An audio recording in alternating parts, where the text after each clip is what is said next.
Hello everybody, hi, I'm Ghost Bunny and I'm going to be reading Heaven Official's Blessing, also known by its Chinese name, Tianguan Sifu. Um, I'm gonna start giving a couple of disclaimers from the get-go,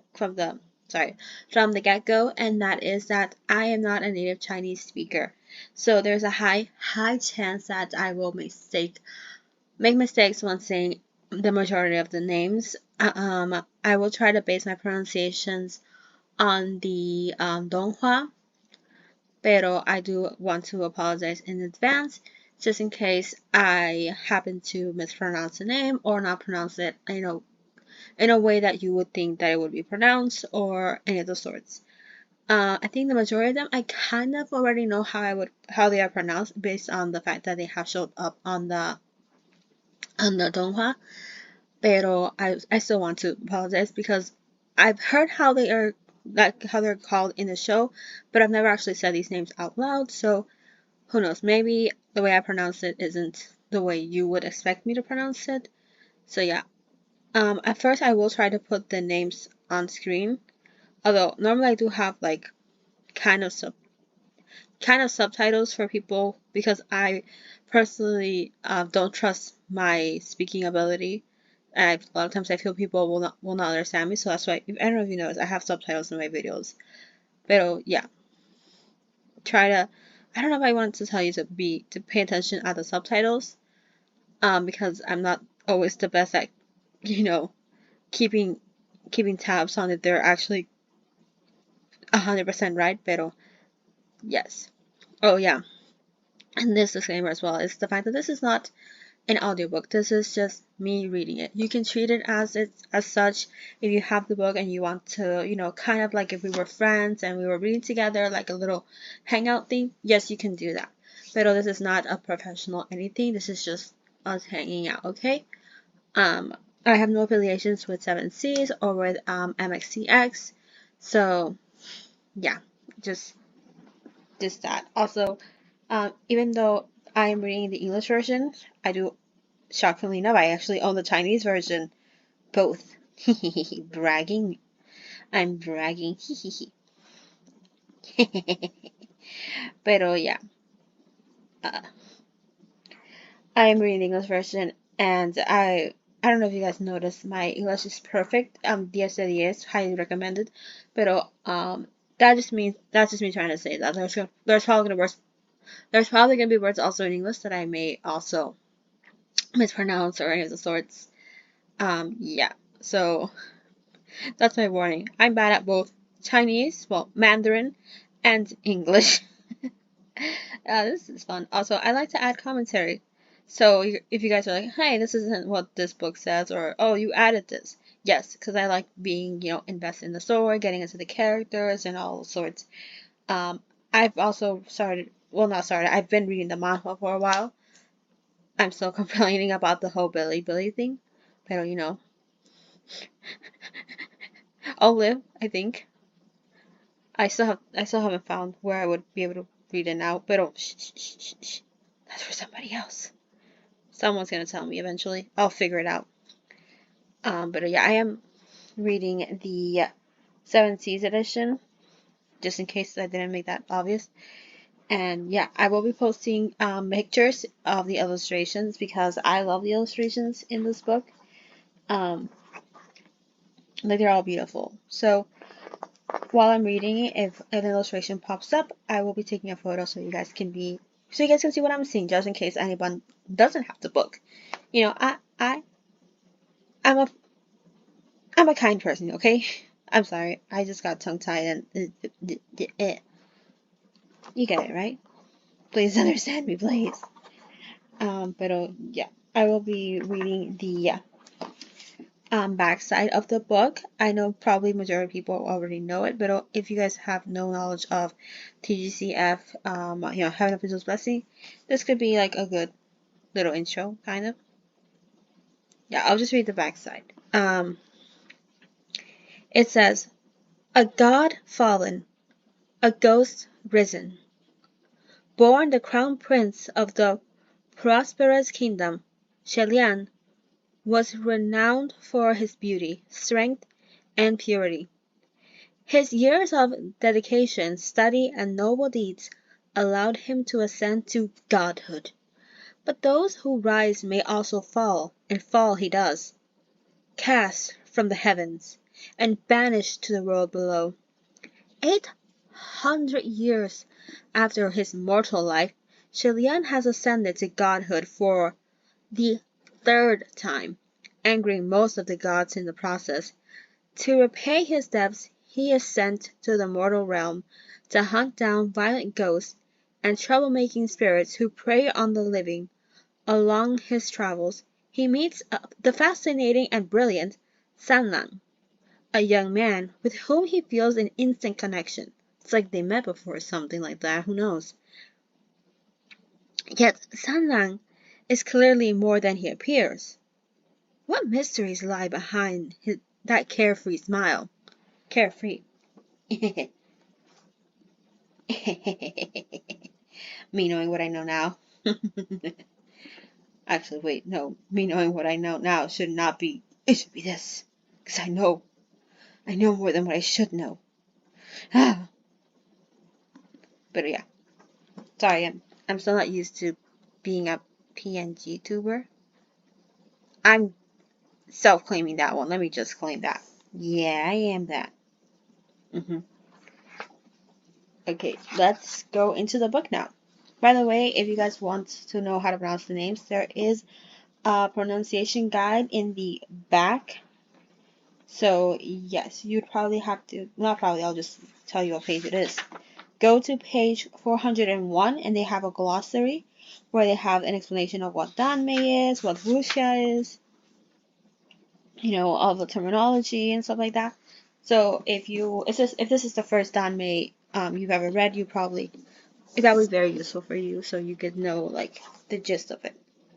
One of the first pages you'll probably see is the beautiful, beautiful drawing of Shi Liang, and for the sake and purposes of this book, I'm just gonna say Sanlang dressed in wedding attire, which is not apparently, it's in China. In Chinese tradition, from what I know, the color of weddings is red. That's the color. That's her bridal clothes and stuff like that. Okay. Yeah. And the second page you'll see, it's right before the second like introduction page. Yeah, whatever. Is them in the little the shrine. Low-key a little spoiler, but that's if you know. Oh wait, sorry, spoiler then. Okay, now we're on the contents page, and let's just go ahead. By the way, I love this book so much. It's so beautiful. It's so like pretty. By the way, in this video, I'm going to be reading the prologue and chapter 1. Okay, so that way you guys know that the next videos from now on will be one chapter at a time. But since this is the first one, I just want to get both prologue and chapter 1, just knock them out at the same time. Okay? Yeah. Okay, now let me just start reading the prologue, Heaven Official's Blessing. Among all the deities of heaven, there was one famous laughingstock of the three realms. Legend has it that 800 years ago, there was an ancient kingdom in the central plains called the Kingdom of Xiangle. The Kingdom of Xiangle was a vast and bountiful land. There were 4 treasures within it: abundant and handsome beauties, vibrant music and marvelous literature, gold and gems, and their one infamous crown prince. What would be the best way to describe this crown prince? Well, he was a unique man. He was beloved by the king and the queen. I'm assuming also by the kingdom. And they doted upon him exorbitantly. They would often say with pride, "My son will become great ruler in the future, and his good name will echo down through history. However, the crown prince was not interested in imperial power or wealth in the mortal world at all. What he was interested in his own words, was, "I want to save the common people." When he was young, the crown prince focused solely on his cultivation, and there were two short tales that were widely spread of his times on that path. The first tale took place when he was 17 years old. That year, a grand Shangyuan heavenly ceremonial procession took place in the kingdom of Xiangle. Although the custom of conducting these divine ceremonies has been out of fashion for centuries, it is still possible that, to deduce what a grand jubilant occasion it must have been from remnants of ancient books to oral tradition. The wondrous Shangyuan festival upon the grand avenue of divine might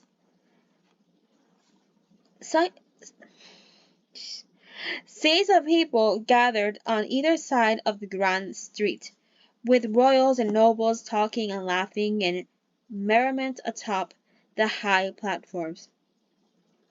The glorious royal warriors, bedecked in armor, opened the paths, while maidens danced elegantly, their fair hands scattering flowers, and who could say whether the flowers or the maidens were more beautiful? Am I right, boys? From within the golden carriage came marvelous music, and drifted across the entire imperial city, and at the rear of the procession was a grand stage, pulled by 16 white horses in golden bridles. Upon the towering grand stage stood the God-pleasing warrior, the focus of everyone's attention, our main diva. At the heavenly ceremonial procession, the God-pleasing warrior wore a golden mask, dressed in glamorous attire, and with a sacred sword in hand. He played the role of the subduer of evil, the #1 martial god for the past 1,000 years, the heavenly emperor, Junwu. It was the greatest of honors to be chosen for this role of the God-pleasing warrior, which was why the selection criteria were exceedingly strict. Thus, the one chosen that year was the crown prince. People across the kingdoms believed that he would give the most thrilling performance as the God-pleasing warrior. However, an accident happened during the third tour of the procession, and it passed by a city wall that was hundreds of meters tall. At the time, the martial god upon the grand stage was just about to strike the demon down. It was the climax of the performance, with people on both sides of the street at the height of excitement. The top of the city wall swarmed with crowds clamoring to watch the show, pushing and shoving each other to get the best view.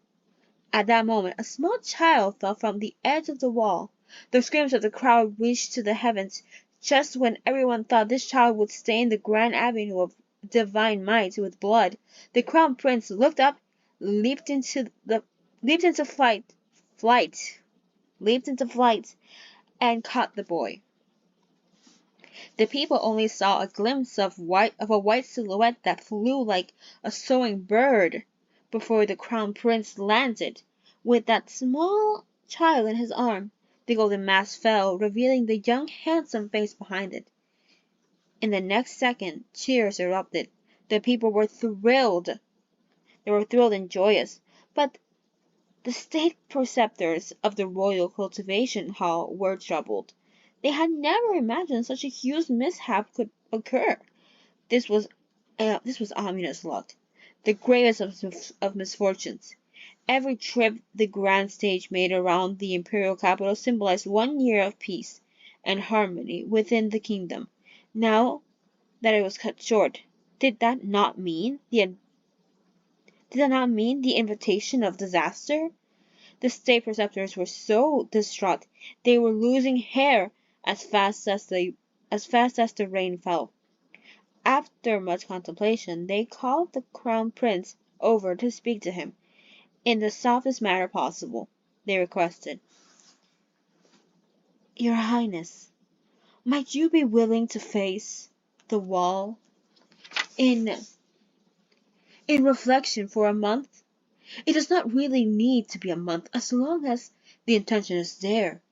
The crown prince smiled. "No." This was what he said. "Look, there's nothing wrong with saving people. Why?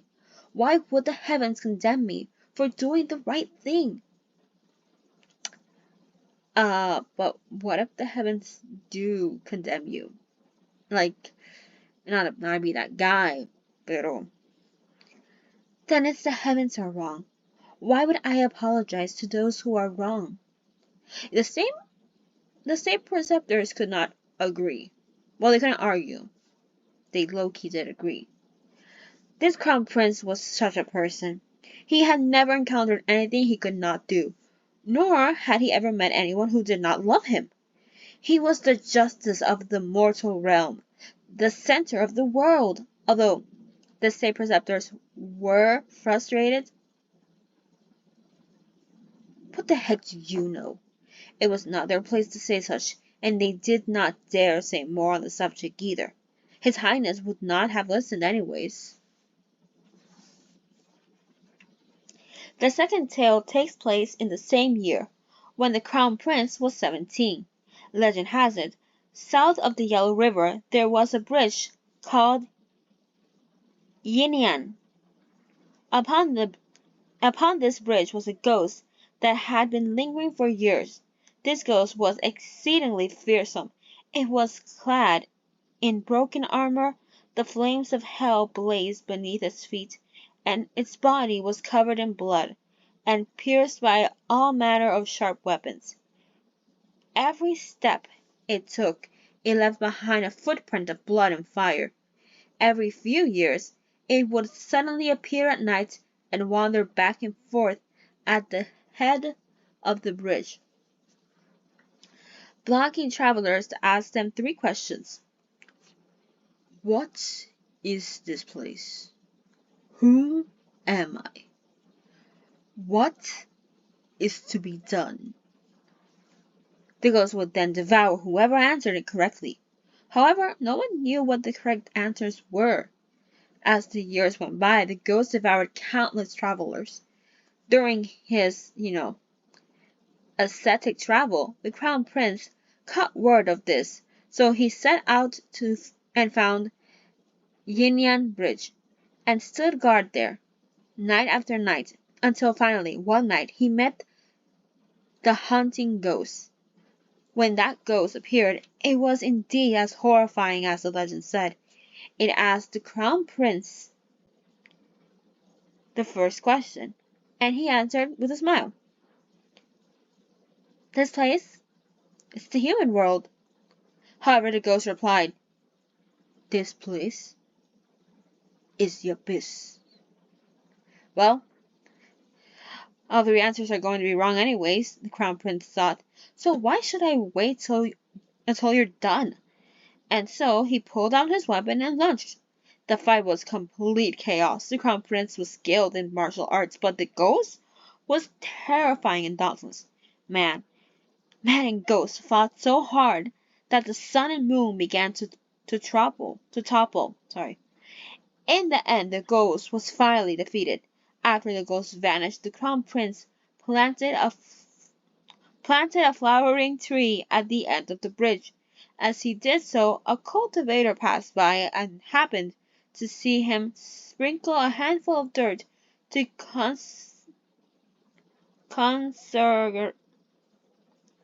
consecrate the grave and seal the ghost off.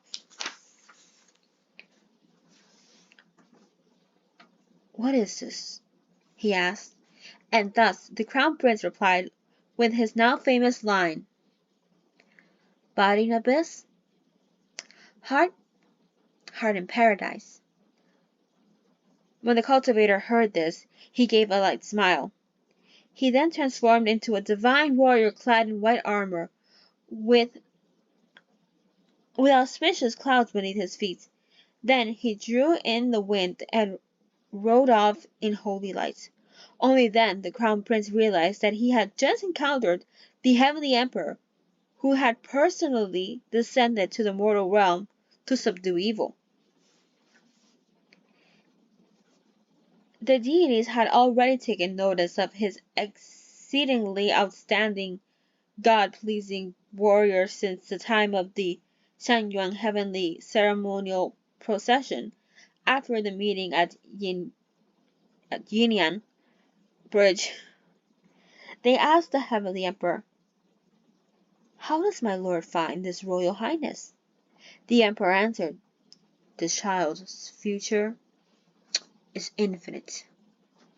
That night, a celestial phenomenon manifested in the skies above the palace, and storms raged. Amidst the flashes of lightning and the roar of thunder, the Crown Prince ascended. Whenever a mortal ascended, the heavenly realm always shook. When the Crown Prince ascended, the entire heavenly realm quaked outright with 3 times the normal tremors.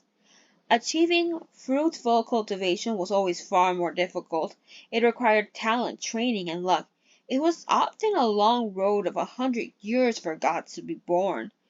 It was not that there was no fortunate souls who became, deities at a young age. However, the majority who tried exhausted their entire lives, training for 100 years, and still had no heavenly tribulations dawn upon them.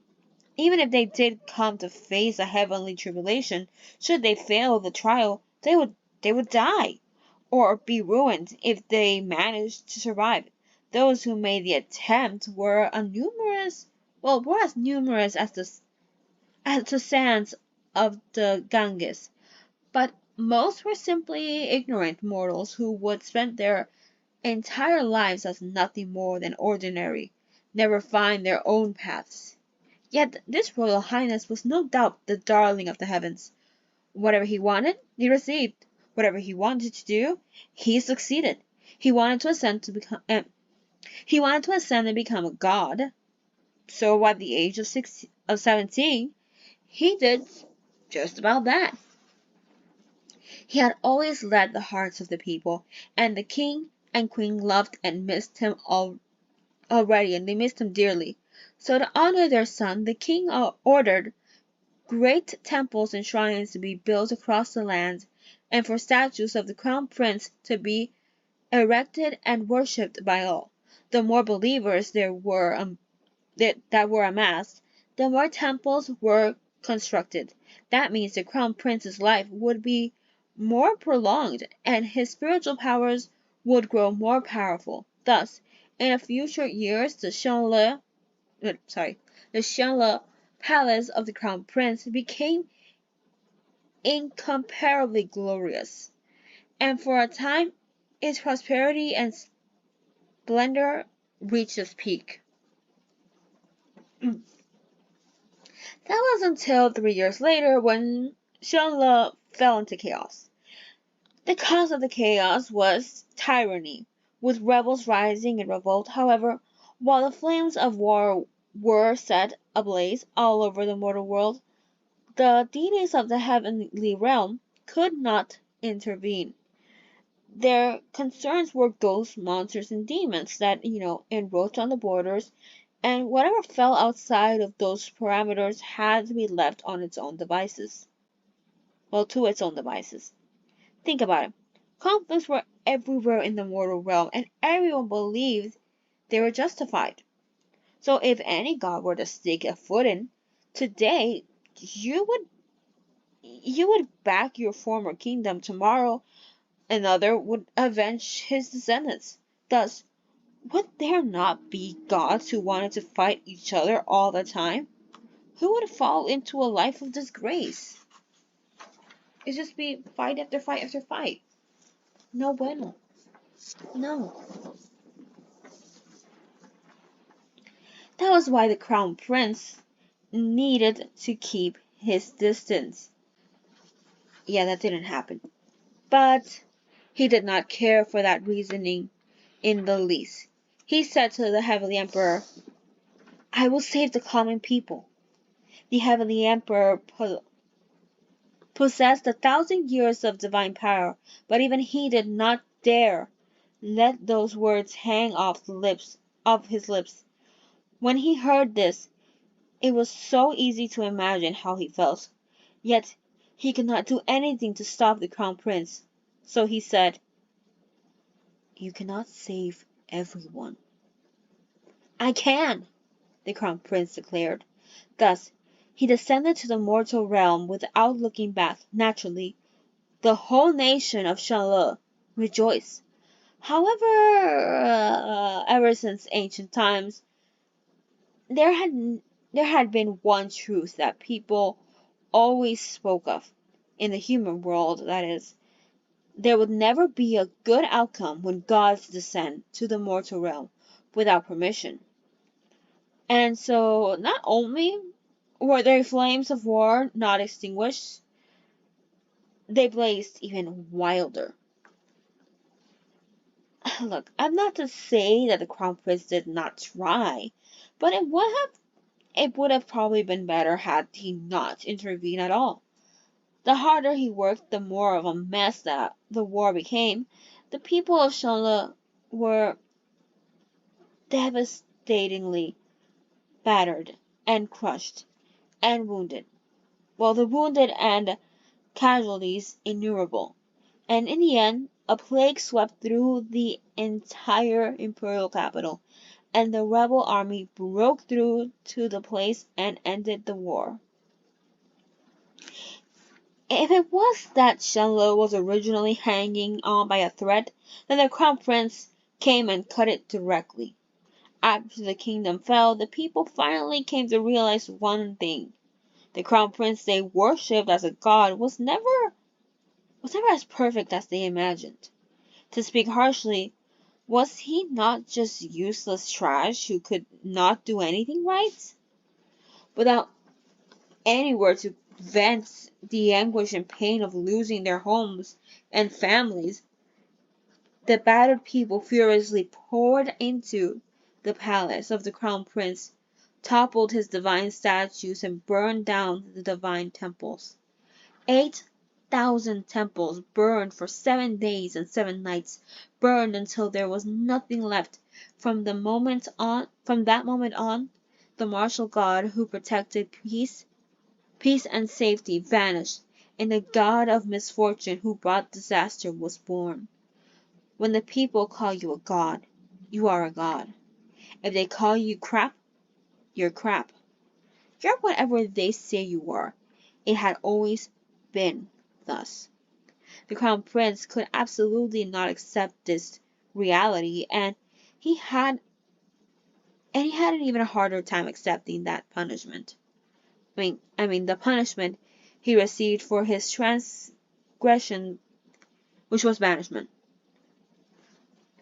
His spiritual powers were sealed, and he was knocked back down to the mortal realm. He'd grown up endlessly coddled and pampered. He had never tasted the suffering of the human world before. Yet this punishment hurled him from the clouds down into the mud. And in the mud, for the first time, he understood the taste of hunger, poverty, and filth. This was also the first time that he did things he never did. He would do willingly. He stole, he robbed, he cursed loudly, and he gave up on himself. He lost all dignity. No self-esteem remained, and he was as unkept as unkept could be. Even his most loyal servants could not accept this change in him, and chose to leave. Body in a best heart in paradise. This phrase had been engraved in stone monuments and plaques everywhere in Shanla. If not for the war that had burned down all of the kingdom to the ground, if the crown prince were to see the remnants of those words, he would probably be the first to rush to destroy what was left. The person who had said these words had personally proven that when the body was in abyss, the heart could not be in paradise. He ascended to the heavens quickly, but his fall from grace was even faster.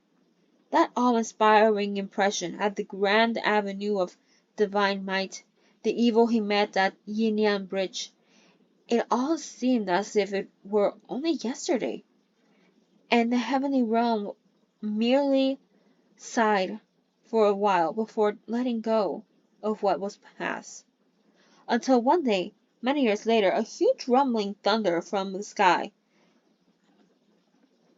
This I lost my place while I was reading. This Royal Highness ascended for the second time. Throughout history, heavenly officials who were banished either never regained their glory or fell into the ghost realm. It was rare to turn over a new leaf after banishment. This second ascension was truly grand and spectacular.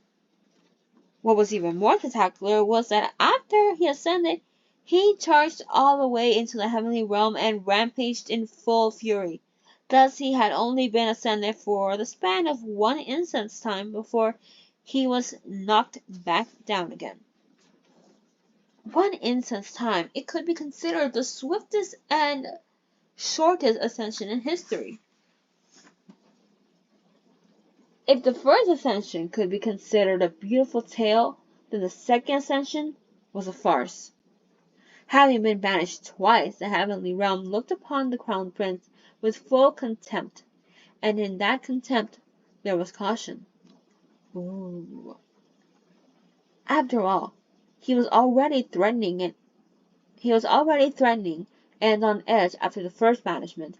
Now that he had been banished twice, would he not go berserk and take his revenge on the world? Yet who knew? After being banished this time, he did not go berserk, and even adjusted earnestly to the banished life. There were no issues at all, and the only problem was that maybe he was taking things a little too seriously. Sometimes he would busk at the end of the street, expertly playing any instrument and singing any song, and even shattering boulders on his chest as part of his act. While there had long been word that the Royal Highness could sing and dance and was a master of many talents, it was unbelievable to witness all his talents in such fashion. Truly inspiring complicated feelings in anyone who saw. Sometimes he would diligently and humbly collect scraps. The deities were shocked to their cores. It was unthinkable that things would reach the point where now if one were to say, "The son you gave birth to is the crown prince of Shanle," it would be a curse, more malicious than, "May you die without sons." He was once the noble and gracious crown prince, a heavenly official who was part of the divine ranks, but in truth, no one else had ever screwed up so badly. And so this was the story of the man who known as the laughingstock of the three realms. After laughing, those who were more sentimental might also sigh. The darling of the heavens, who once stood at such a height, had truly and thoroughly vanished. Divine statues collapsed, a native kingdom was destroyed, and not a single believer remained. Gradually, he was forgotten by the world. Thus, no one knew where he had drifted afterwards. It was already a great shame to be banished once. No one would be able to get back up after being banished twice. Many more years passed. Suddenly, one day, There was another huge rumble in the sky. The heavens fell and the earth crackled. The ground trembled and the mountain shook.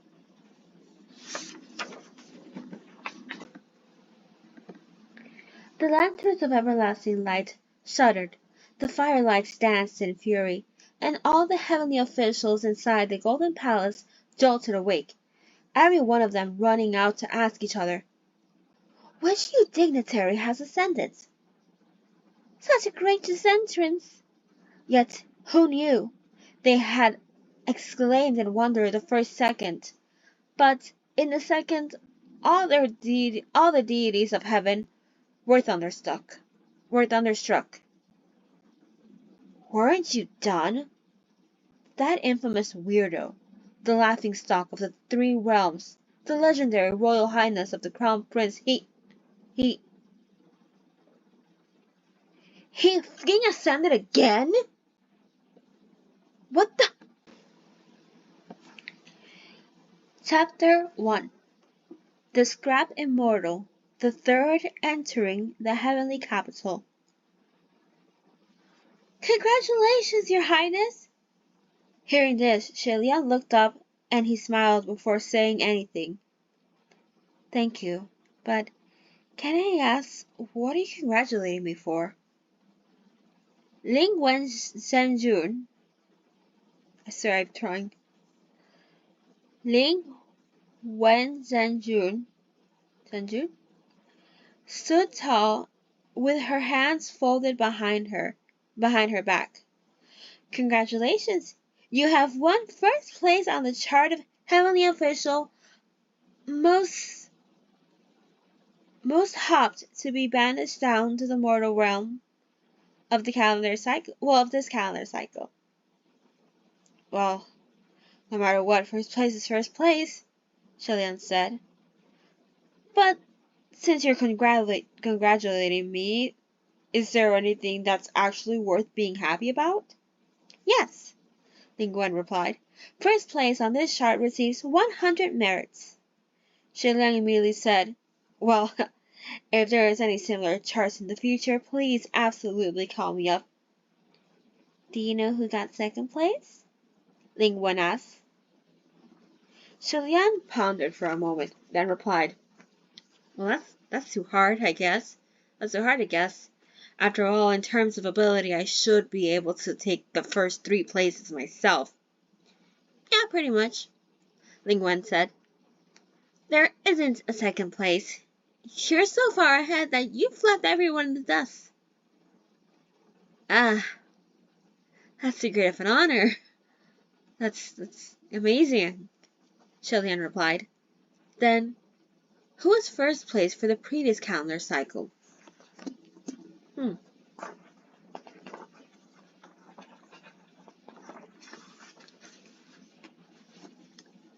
"There is no previous winner," Ling Wen said, "because this chart was first established today." "Huh," Shelian was taken aback. "You don't mean to say that this chart was set up just for me?" Ling Wen replied, "You can take this as, you just so happened to make it in time and just so happened to steal first place." Shelian grinned, his eyes squinting into crescents. "All right, I'll be happier if I think of it that way." "Do you know why you got first place?" Ling Wen continued. "By popular demand?" Shelian guessed. "Let me explain. Let me explain the reason to you," Ling Wen said. "Please look at that bell." Shelian turned his head to gaze toward where she pointed, and what he saw was an extremely beautiful sight. There were grand palaces, temples made of white jade, abundant towers, pavilions, and gazebos, with heavenly clouds lingering about as streams flowed and birds danced. He took a good look for a while, then asked, "Did you perhaps point the wrong direction? There's no bell anywhere." "Oh, I didn't," Ling Wen said. "It's right there. Don't you see it?" Shilian looked again seriously, then answered honestly, I don't. Sorry. Ling Wen replied, It's all right if you don't. There used to be a bell there, but when you ascended, it kind of fell because, the tremors. Dot, dot, dot. That bell is older than you, but it has a spirit. But it has a spirited character and enjoys a good spectacle. Whether someone ascends, Whenever someone ascends, it tolls a few times in applause. When you ascended, the tremors were so strong that the bell tolled like mad and couldn't stop at all. In the end, it shook itself off the bell tower before it finally ceased. And when it fell, it crashed down onto one of the heavenly officials passing by. Oh my god, is everything better now? Shilian inquired. Not yet. It's still under repairs. Ling replied. Yeah, I didn't mean that. I mean the heavenly official who was hurt. Shilian clarified. That one? It hit was a martial heart. Martial heart. The one it hit was a martial god, Ling Wen said. A flick of his hand, the bell was chopped in two, right then and there. Now, please look over at the Golden Palace. Do you see it? Again, Shilian looked to where she pointed and saw, amidst the haze of clouds, the resplendent golden glazed roof. Ah, this time I see it. It's not there, right? I mean, it's not right if you see it, Ling Wen said. There wasn't anything there before. Dot, dot, dot. When you ascended, the golden pillars of the golden palace of a number of heavenly officials collapsed from the tremors, and their glazed roof tiles shattered. There are some that won't be so easily fixed, so the heavenly official could only put together some last-minute palaces to make do for the time being. And let me guess, I'm responsible for that one, right? For all of this? Yep, you're the one responsible. Yeah. Shilian asked to confirm. So I've offended many heavenly officials since the moment I arrived. If you can make amends, maybe not. Yeah, how am I gonna make amends? Easy! With 8,808,000 merits. Shilian grinned again. Ling Wen added, Of course, I know you don't even have a tenth of that amount. Shilian replied earnestly. How do I say, even though I'm very sorry, if you want just 10,000 of the amount, I don't have it. Sorry. The faith of the mortal believers was converted into the spiritual power of the heavenly officials. Every stick of incense they lit and every offering they gave were thus called merits. Shilian turned solemn in place of the smile and asked seriously, Are you willing to kick me down from here and give me 8,180,000 merits for it? I'm a civil god, Ling Wen said. If you're looking for someone to kick you down under, you'll need to find a martial god to do it. The harder they kick, the more merits they'll give. Shilian heaved a long sigh. Please allow me to think about what I should do. Ling Wen patted his shoulder. Don't worry. There will always be a path when the carriage reaches the mountain. Both always sing when they reach the parish for me, though, Shilian said. Emo hours begin. If they were 800 years ago, If this were 800 years ago, when the palace of Shangla was at its peak of prominence, 8,880,000 merits would be nothing. The crown prince could throw it, throw it without batting an eye.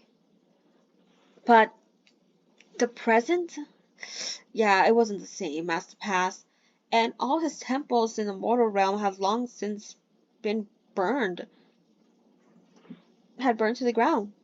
He had no believers, no incense, and no offering. There was no need to say more on the subject.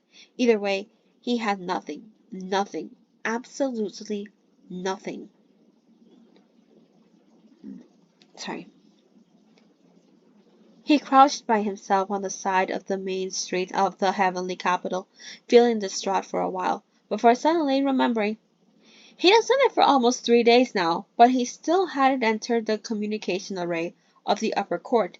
He'd forgotten to ask what the verbal password was. And unlike me, he actually does remember stuff, because if it were me, minute 1, second 1, excuse you, what's the password?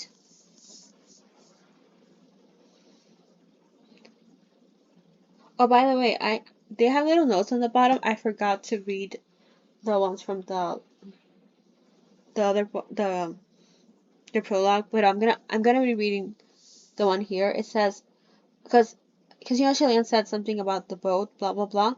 Here it says, when the boat gets to the pierhead, it will go straight with the current. It's a proverb that means everything will be alright. But Shillian said it very emo-like, so it's, no it won't. It never goes right for me. Sad boy hours. But yeah. Next page. The heavenly officials of the upper court had gotten together and set up an array that could instantaneously allow the consciousness to communicate and pass on messages. Basically, heavenly cell phones. Once ascended, one must enter the array. Well, I mean, heavenly Discord. Once ascended, one must enter the array, but a password was required for the consciousness to find the designated channel. The last time Shilian had entered the array was 800 years ago, so he didn't remember the password at all. He let his consciousness scatter to search and saw a channel that seemed to be what he was looking for, so he went in randomly. The moment he entered, he was blasted by an outpouring of crazed yelling from all directions. Place your bets and no take-backs. Let's wager on how long the Royal Highness, the Crown Prince, can last before going down again. I bet 1 year. 1 year's too long. Last time it was only one incense time. One incense time. It'll be 3 days this time, I think. I put my merits down on 3 days. 3 days. Don't you dimwit. 3 days is almost over already. Do you even know how to gamble? Shillian silently exited that array. He entered the wrong one. Yeah, let's say that. That couldn't be. The heavenly officials of the upper court of heavens were all bigwigs who guarded over a given region. They were widely known by every household and kept occupied by a myriad of state affairs. Since there were deities who ascended respectably in keeping with their status, they were generally more reserved and often put on airs. Shilian himself had been the only one who dragged every single heavenly official inside the communication array to greet them out of excitement the first time he ascended, incomparably earnest and exceedingly thorough in introducing himself from head to toe. He's like, "Hi, by the way, my name is Shilian. I am one of the new gods. It's nice to meet you. Please take care of me. I'm a big fan. Sign my tits, please. Normal type behavior." After he exited the array, he went on another random search and entered a different one. This time he relaxed, thinking to himself, how quiet. Yeah, it's probably this one. Just then, he heard a voice say softly, "So, your Highness is back." It was a very comfortable voice, the sound soft and gentle, the tone decorous. However, if one were to listen closely, one would discover that the voice was quite cool and indifferent, the same as the sentiment it carried, causing that soft gentleness to turn into something more malicious in intent. Shilian had intended to enter the array in a proper manner, then lie low. But since the other party had already addressed him, he couldn't keep pretending to be deaf and mute. Besides, he was still delighted that there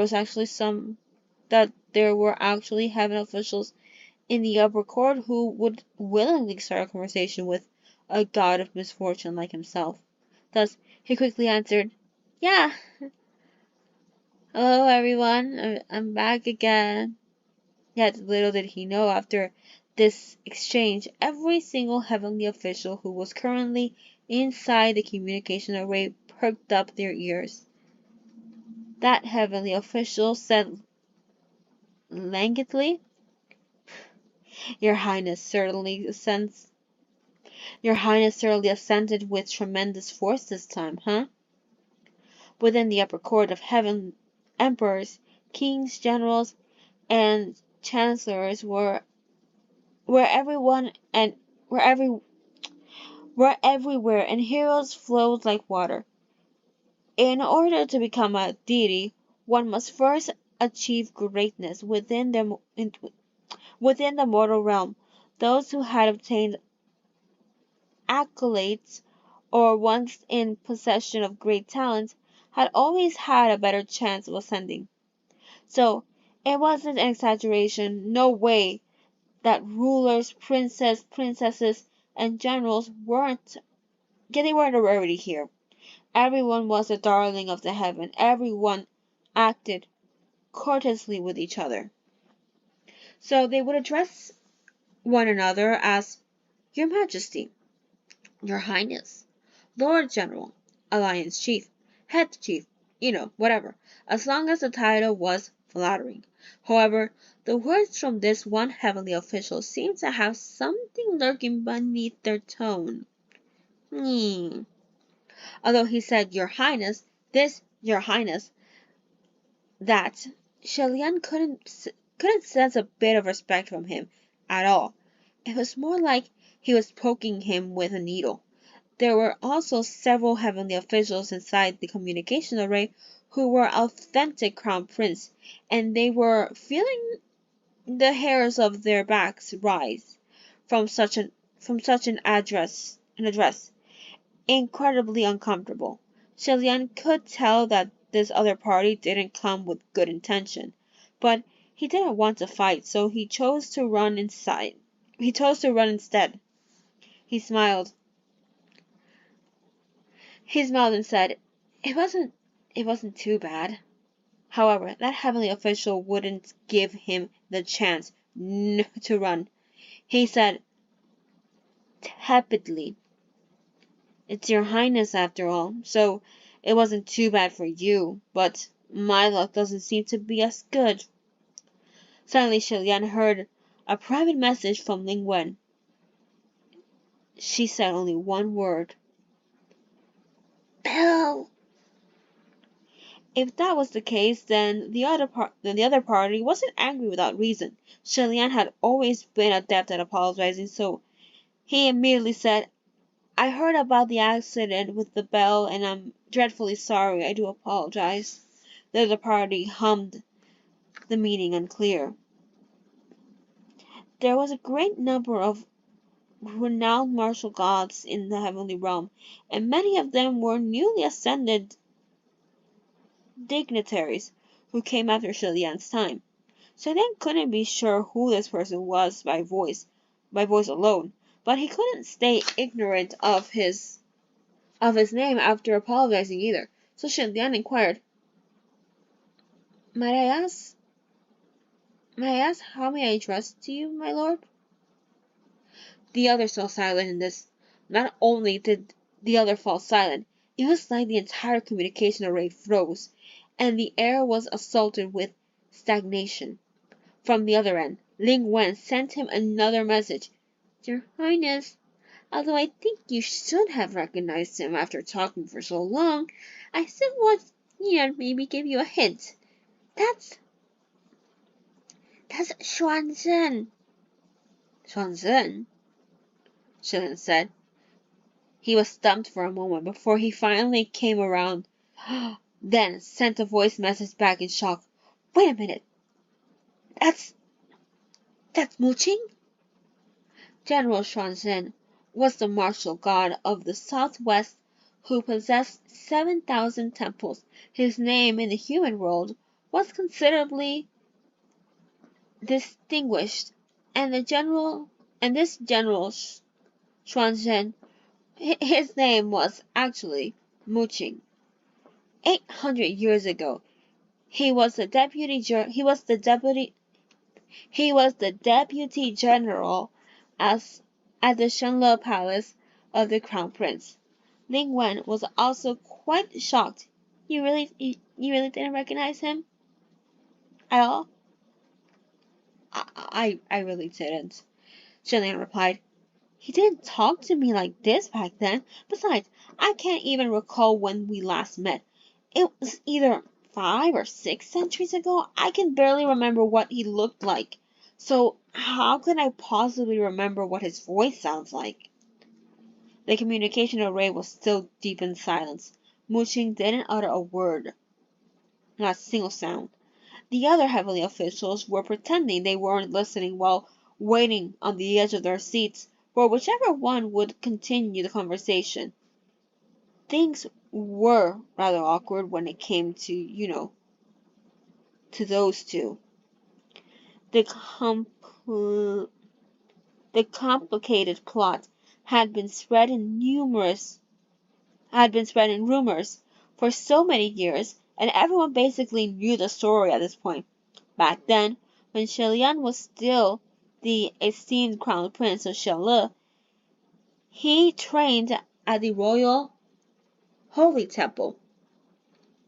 This Royal Holy Temple was a royal cultivation hall in the kingdom of Shenle, with a very strict standard of settling disciples. Muqing came from the slums, and his father was an executed criminal who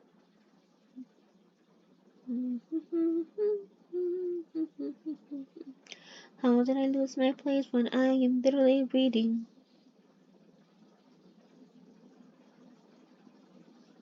Yeah. Muqing came from the slums, and his father was an executed criminal. Someone like that didn't qualify for acceptance to the Royal Holy Temple, so he could only run errands within the temple grounds. He was someone who cleaned the Royal Highness's room and served tea and water.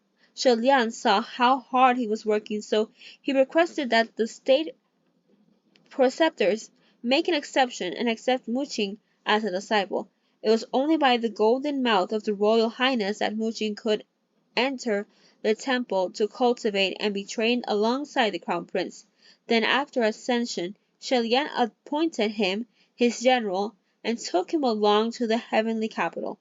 However, when the kingdom of Shenle fell and Shilian was banished to the mortal world, Muqing didn't follow him. Not only did he not follow, he never even spoke a word in Shilian's favor. Either way, the crown prince was gone, so he was free.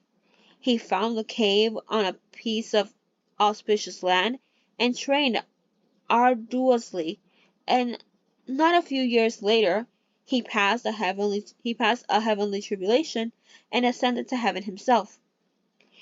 In the past, one was in the heavens and one on earth. Now there was still one in the heavens and one on earth. It was simply that their positions had switched completely, that's all. On this end, Ling Wen said, He's very upset. Yeah, I kind of figured that much, Shilian said. I'll go start another topic of conversation. You'd best take the chance to leave.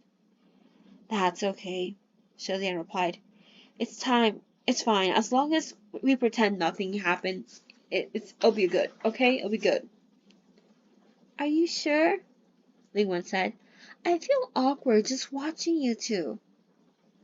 It's not that bad, Shilian replied.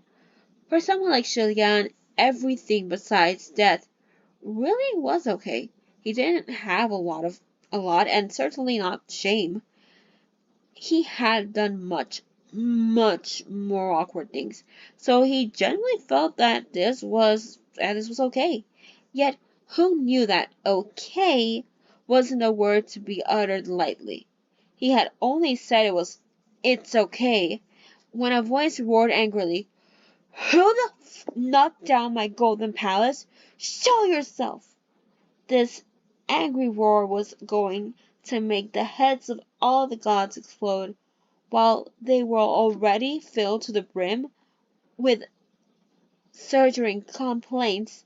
Still, each of them held their breaths, waiting soundlessly to hear how Shilian was going to answer this accusatory cry. Yet, unexpectedly, things only got more exciting. Before Shilian had opened his mouth, Muqing spoke up first. Or rather, he only snorted. The newcomer spat coldly. You! You knocked it down. Good. Just you wait. Muqing replied coolly. I didn't say it was me. Don't make false accusations. The other said angrily. Then, what are you laughing about? Are you out of your mind? No reason. You just sound funny, that's all, Muji said.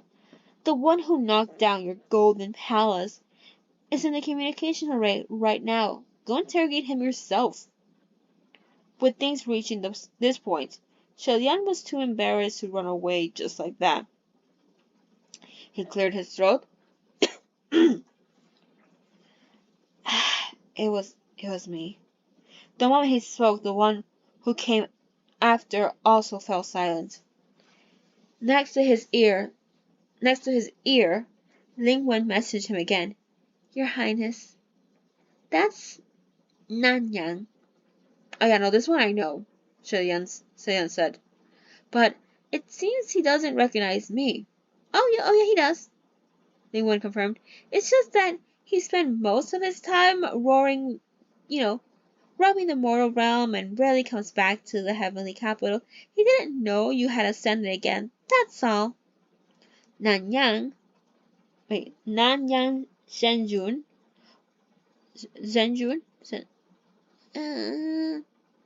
was a martial god of the southeast. He possessed 8,000 temples and was incredibly loved by all the people.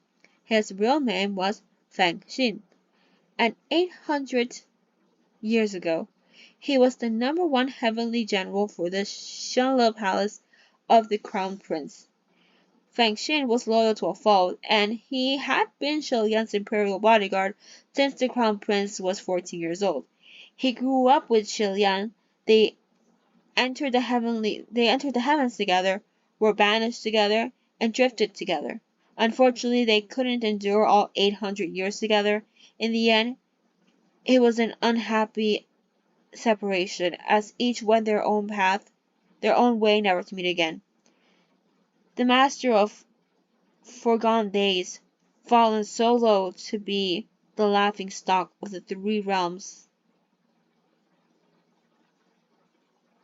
with neither offerings, temples, nor believers. All the while, the two servants under him had both passed the heavenly tribulation and become great martial gods themselves, who guarded their own domains. Under these circumstances, it was impossible for anyone not to think too much if Shilian had to choose between Feng Xin and Muqing, and say who made him feel more awkward. He would answer, they're both fine.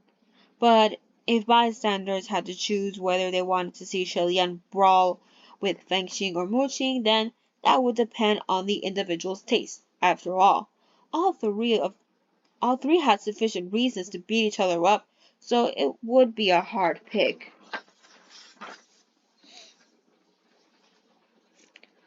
Which was why everyone was severely disappointed when Feng Xin did not respond for the longest time. He didn't say a single word and instead went invisible.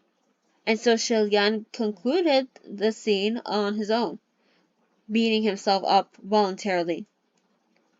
I didn't think that things would get this out of hand.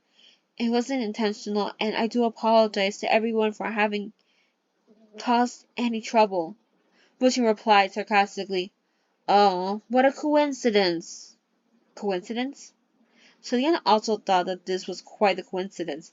How did he so coincidentally hit Muchin and wreck Feng Xi's palace?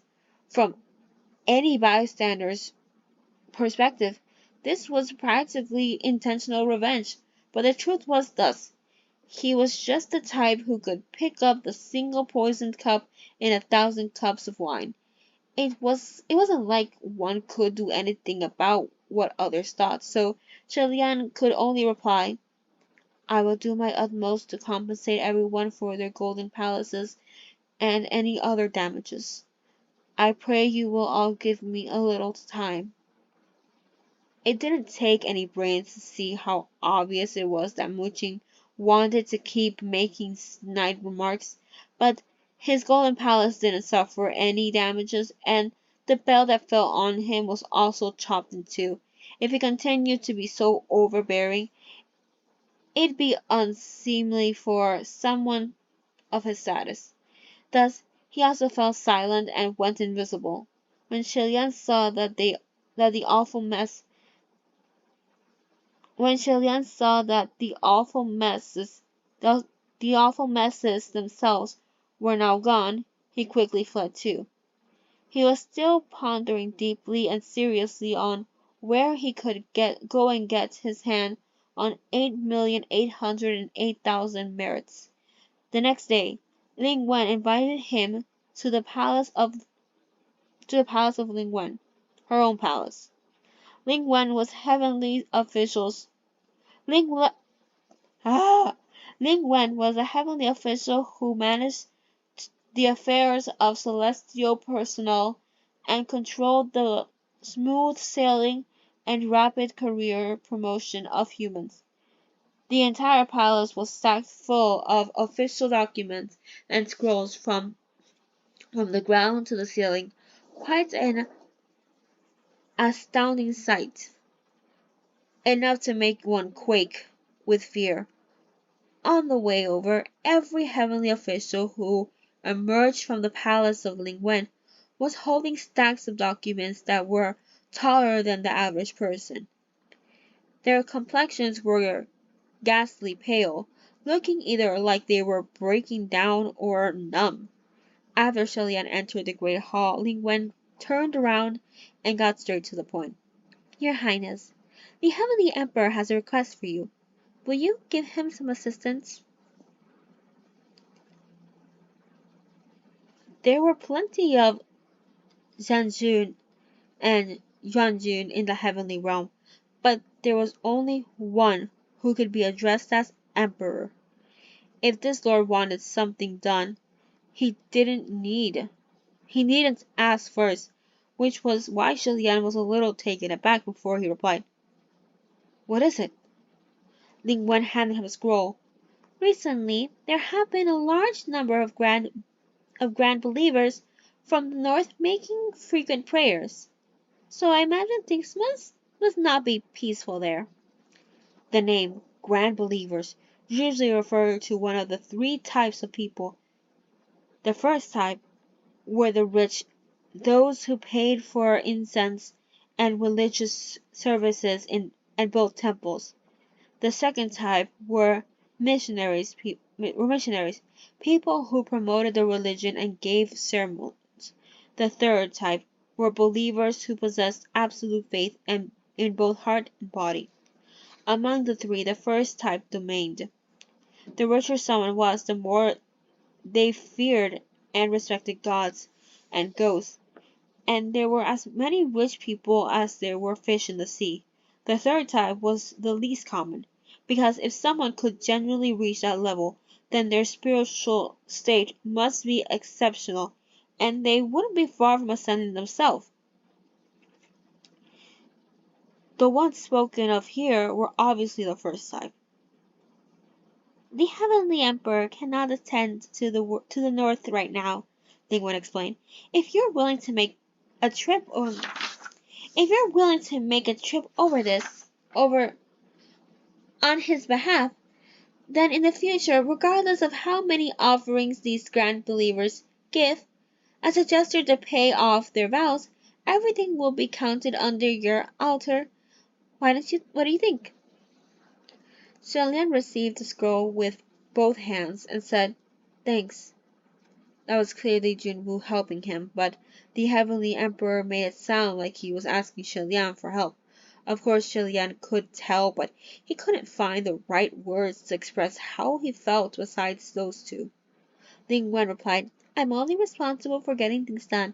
If you wish to say things, wait until the Heavenly Emperor returns, and go thank him directly yourself. By the way, do you need me to lend you any spiritual devices?" "No," Shilian said. "Even if you give me a spiritual device, I won't have any spiritual power once I go down, so I couldn't use it anyways." Having been banished twice, Shilian had lost all of his spiritual powers. Things were fine in the heavenly realm, and the heavenly realm was the place where the divine palace stood, and spiritual chi was abundant, endless, and right at the fingertips for him to use. However, once back at the mortal realm, he was stunned. If he wanted to have a spiritual battle with anyone, he'd have to borrow said power from someone else, someone to make do. Quite the inconvenience. Ling Wen pondered for a moment. Then, "It's best if we call a few martial officials over to lend you a hand." The martial gods that were currently in office either didn't know him or loathed him. Shilian knew that much at least. Forget about it. No one will come. Ling Wen had her own considerations, however. "I'll give it a try." It wouldn't matter whether she tried or not, but Shilian neither agreed nor protested, and let her go off to try on her own. Thus, Ling Wen entered the communication array and clearly and loudly asked, "Everyone, the Heavenly Emperor has an urgent matter in the north and is in dire need of capable hands. Is there any martial highness who can assign 2 martial officials from their palace?" Just as the words were spoken, Muqing's voice popped up airily. I hear the I'm gassy. I hear the Heavenly Emperor is not in the north at the moment, so this is probably a call for assistance from His Highness, the Crown Prince, am I right?"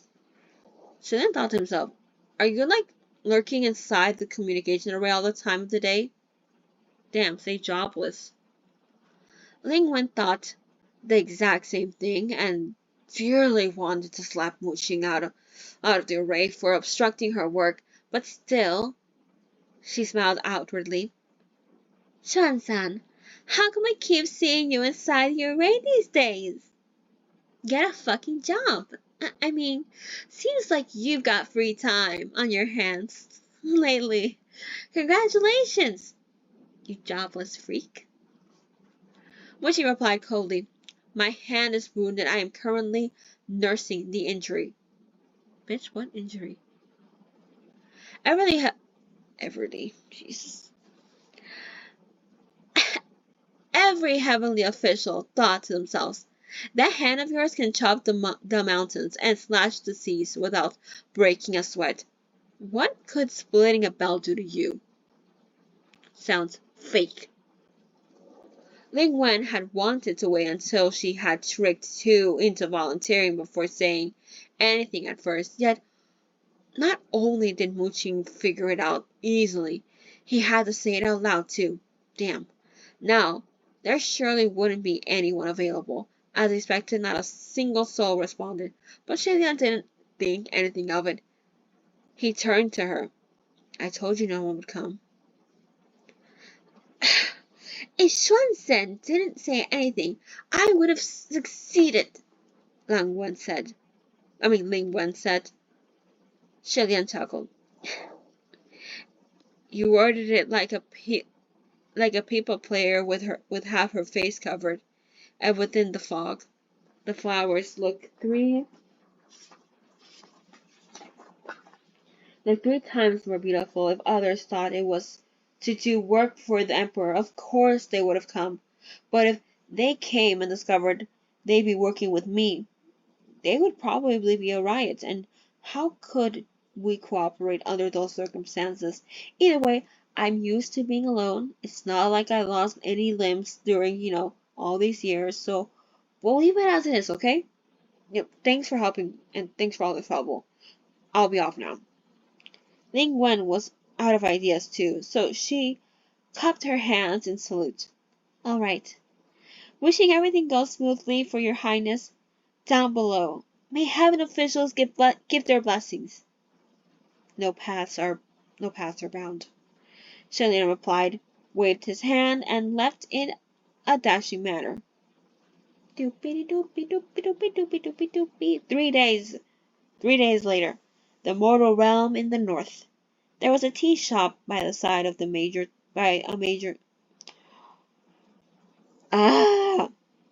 was a tea shop by the side of a major street. Its storefront wasn't big, a small operation, but what was good about it was the scenery. There were mountains and waters, people and the city. It had it all, but not much, but just right. If one was to have a chance meeting here in the landscape, it would definitely become a beautiful memory.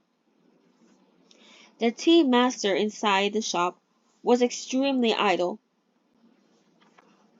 When there weren't any customers, he'd bring a stool out to sit by the entrance to watch the mountain and the waters. The people in the city quite jolly as he looked on. Today he saw a white-clad cultivator who had come down the road from a distance. The cultivator was travel-worn, as if he had walked for a long time. When the man came close, he brushed past the small shop at first, but suddenly he halted. Then, very slowly, he backed up, lifting the tip of his bamboo hat. He looked up, glanced at the shop sign, and smiled. Little Shop of Chance Encounters. What an interesting name. While this man appeared somewhat tired, his expression was a cheerful one, so much that the one watching him couldn't help but lift the corners of his lips too. The man then asked, Excuse me, is Mount Yujun nearby? The tea master pointed in a direction for him.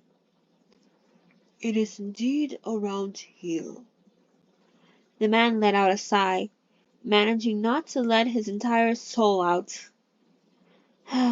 While he was at it, he thought to himself, I finally made it.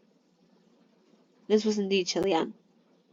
When he left the heavenly capital that day, he had originally set the desired location in the mortal realm to be somewhere nearby Mountain Yujun. Yet, who knew when he left in such a dashing manner and jumped down dashingly that his leave would be caught by a dashing cloud.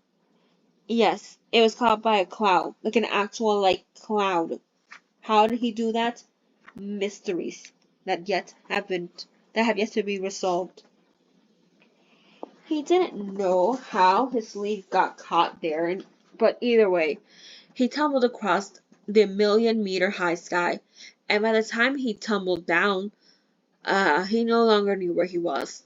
After walking on foot for 3 days, he finally made it to the first intended landing point, and he sighed deeply with emotion. Shelian entered the shop and picked a table next to the window, ordering tea and snacks.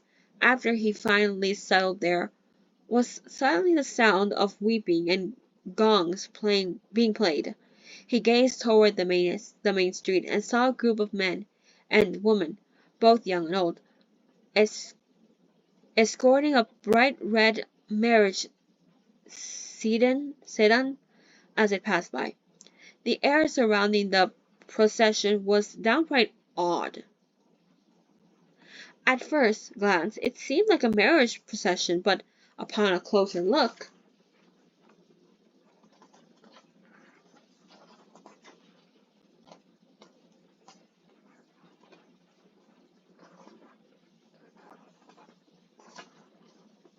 okay, there was simultaneously grief, fury, and terror on those faces. The only emotion missing was, well, joy. It didn't look like there was a festival at all. Yet still they all wore red with flowers and made an ostentatious show. Such a scene truly was exceedingly peculiar.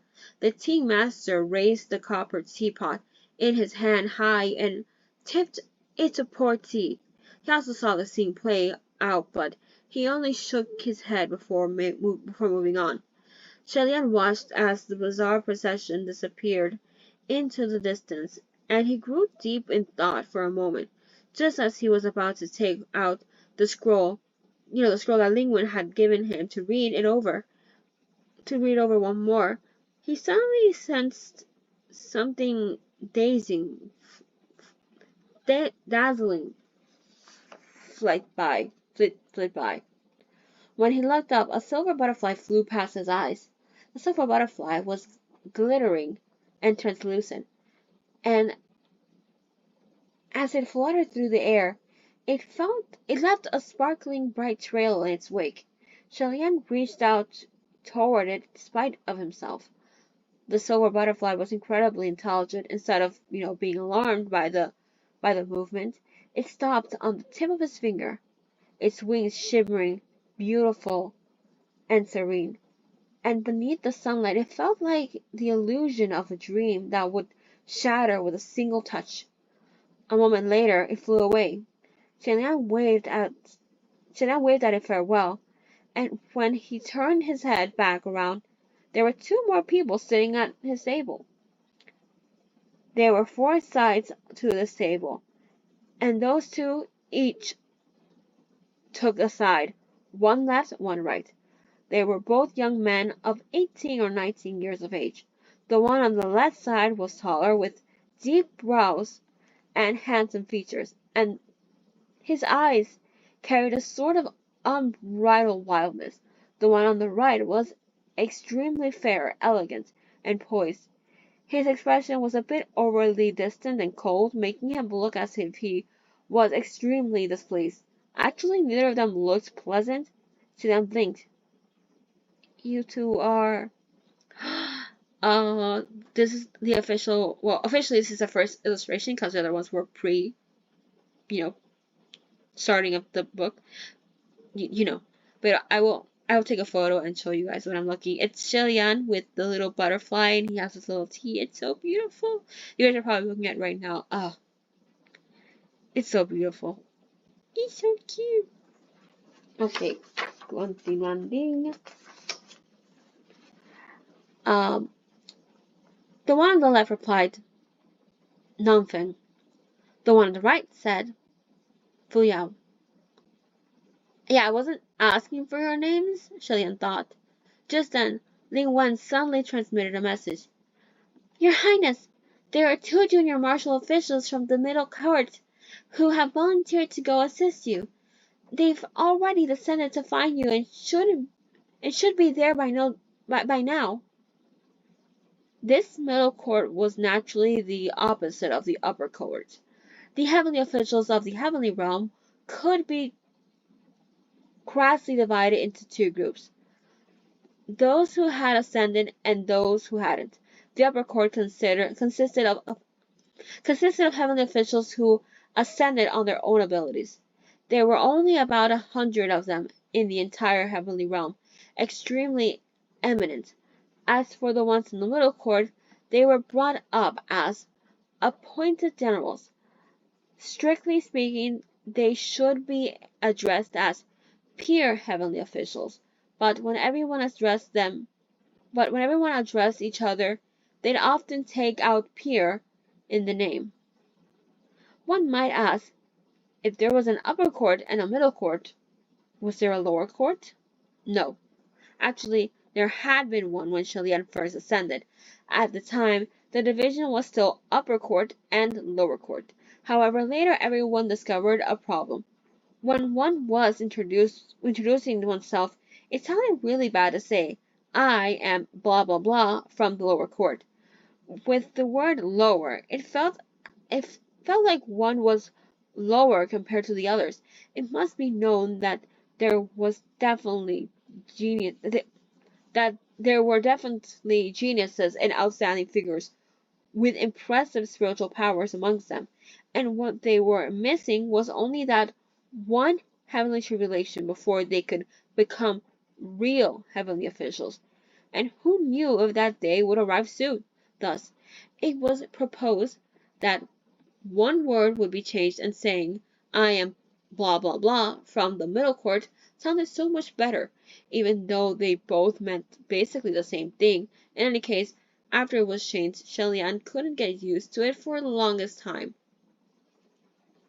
Shelian stared at the two junior marshal officials, each appearing more upset than the other, not looking at all like they had come, well, voluntarily. He couldn't help but ask, Lingwen, honey, they don't look like they don't look like they're here to help me work. More like they're here for my good for nothing head.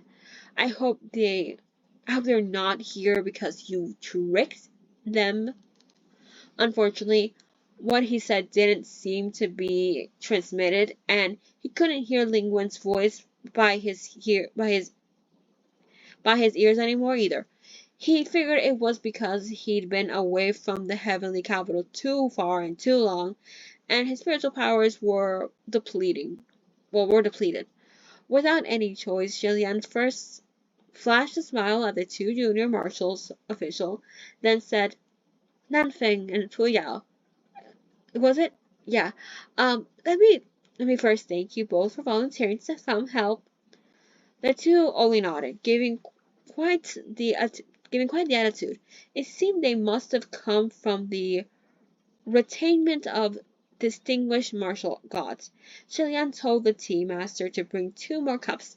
Then he raised his own teacup and scraped the tea leaves aside as he asked casually, which highness are the two of you from?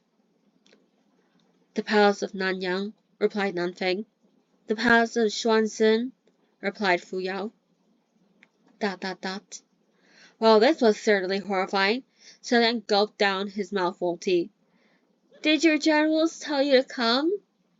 The two answered in unison. My general didn't know I was coming.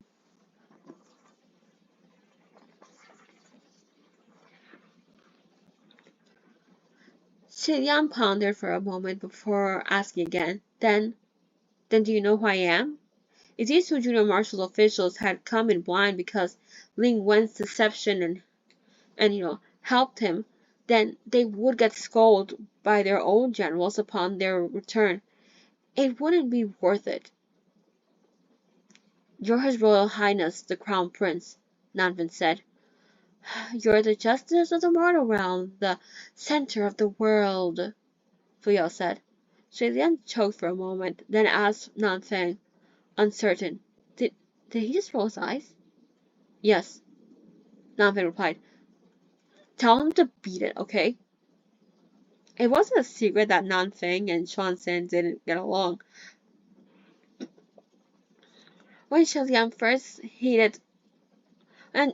first heard of this, He wasn't surprised in the least because Feng Xing and Mu Qing hadn't shared any great friendship because Feng Xing and Mu Qing, wait, I repeated the same sentence again.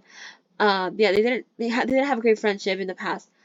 What had kept things peaceful was that they were subordinates, so when the crown prince said, "Don't fight, you have to be good friends," everyone held back and didn't flip out. Back then, they got really upset. They stab each other and other things, other with words at most. I mean, yeah, I read that right. But with the way things were now, faking it was no longer necessary. They didn't have to fake friendship, they could just tell each other to go off. This was also why the two heavenly officials, folks, believers in the southeast and southwest, regarded each other with contempt. Throughout the years, the palace of Nanyang, and the palace of Xuanzhen had always seen each other as enemies. The two before him now were a classic example. Fu Yao sneered. Ling Wen Zhenjun said that all willing volunteers are welcome. So on what grounds are you telling me to scram?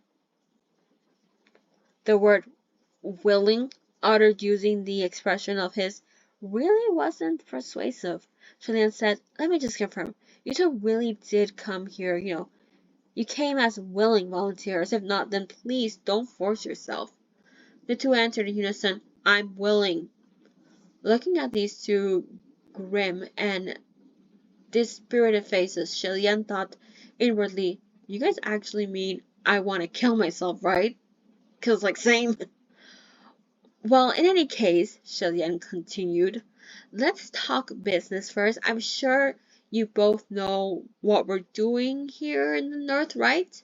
So I'm not explaining from the top. No, actually, we have no clue what's going on. We heard volunteer, we ran. Dot, dot, dot. Not having a choice, Shilian took out the scroll. Okay then, I guess I'll have to start from the beginning with you two.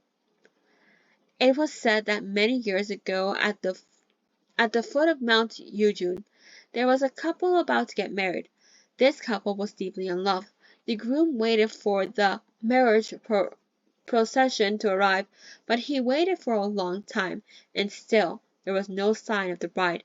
Anxious, the groom went to the bride's house, but his father and mother-in-law told him that the bride had long since set out. Both families reported this to the authorities, and they searched all over to no avail. If she was eaten by the beast of the mountain, then at the very least they'd be, a leftover arm or leg. How could she just vanish into thin air? Thus, of course, there was suspicion that the bride wasn't willing to marry, so she colluded with the marriage procession and ran away. Yet, who knew that many years later, when another couple was to marry, the same nightmare replayed. Once again, the bride was gone. However, this time there was something left behind. On a small road, their search party found a foot that hadn't yet been fully eaten. Dun dun dun! And that was the end of chapter 1. If you guys been liking my reading, like, comment, subscribe. Yeah. I don't really know how to do outros, pero like I said, if you guys liked it and do all the YouTube shenanigans, I will be reading the rest of Heaven Official's Blessing later. Pero yeah. If you guys have any recommendations, please give. I will be making playlists for each book that I'm reading. For example, I have a Kim Porch playlist because I am also reading Kim Porch.